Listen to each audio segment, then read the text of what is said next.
Senator Ron Latz is the minority lead of the Senate Judiciary and Public Safety Committee.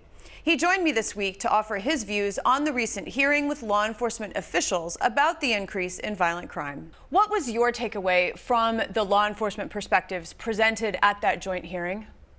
Hi, Shannon. Good to be with you again. What was striking to me was how much law enforcement agreed with our criticism of the hearing, which was that they alone cannot provide public safety.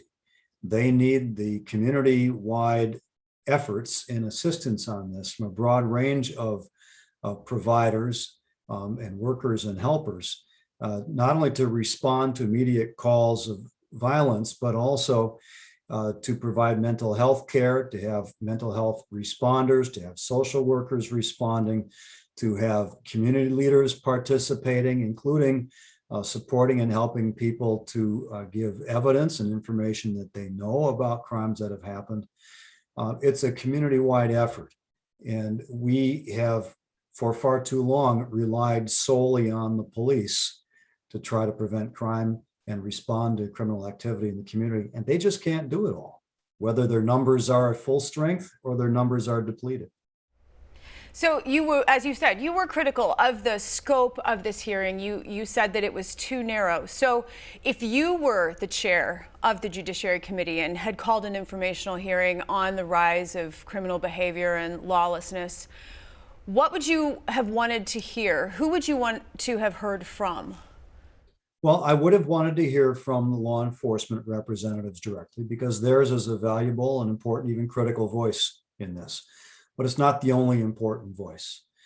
So I would have wanted to hear from advocates relating to mental health issues, for social workers. I'd want to know more about who the sort of frequent flyers are in terms of police calls, not necessarily who gets arrested and put in prison, but who's absorbing a disproportionate share of police resources. I'd want to hear from community leaders directly about what their perspectives are on why people are committing more crime, including more violent crime, and what they think ought to be done to respond to it. And part of it is not just getting that input, but it's having those people all talk with each other. And importantly, the community voices, so that there's more trust between the community and law enforcement.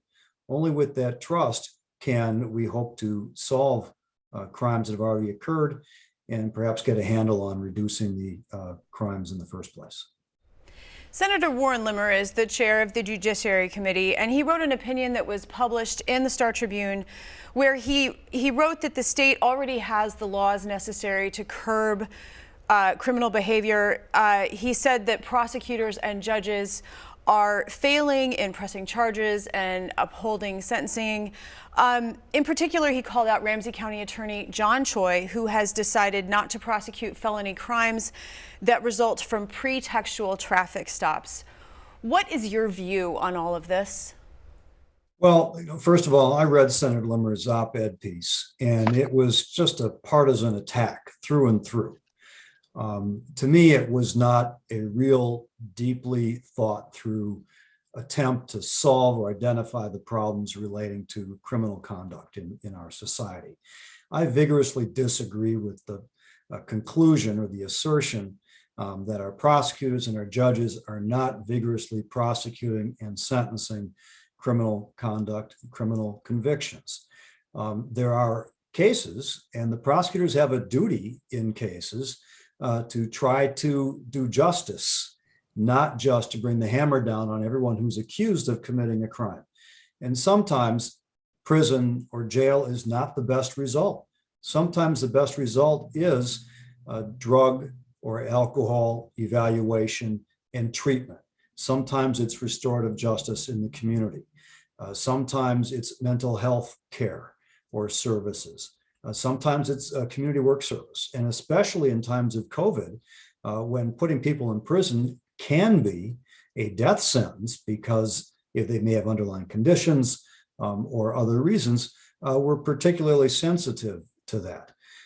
Now, there are certain prosecutorial standards, and I know that Senator Limmer and Senator Newman called out County Attorney Choi.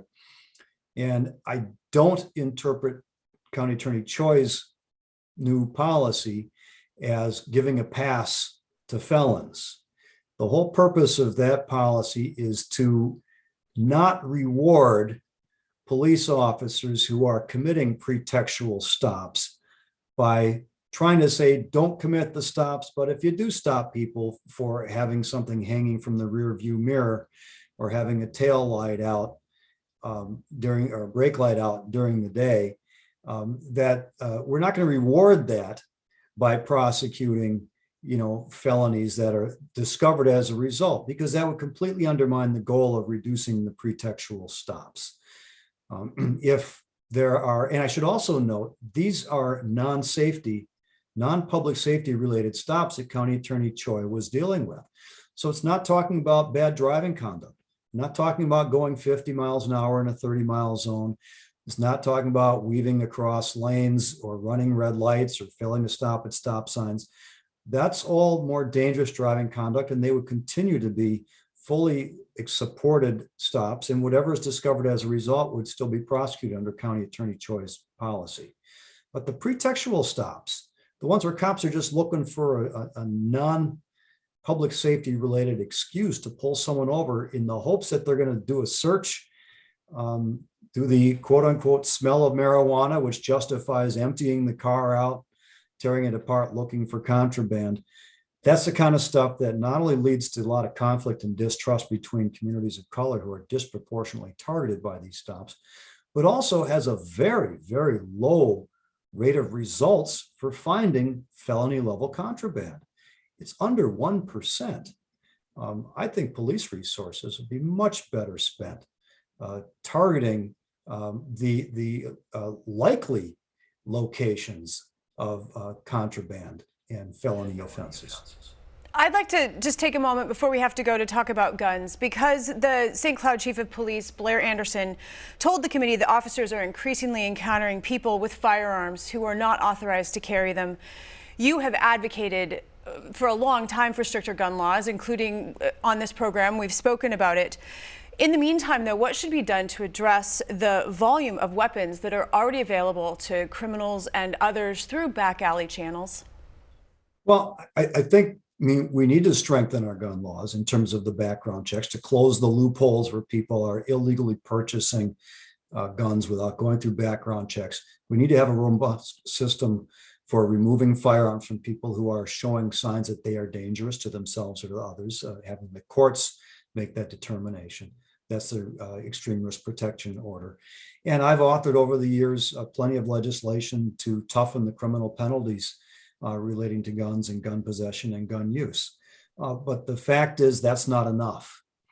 And pretextual stops is not the solution because it's such a low success rate in finding those guns of violence.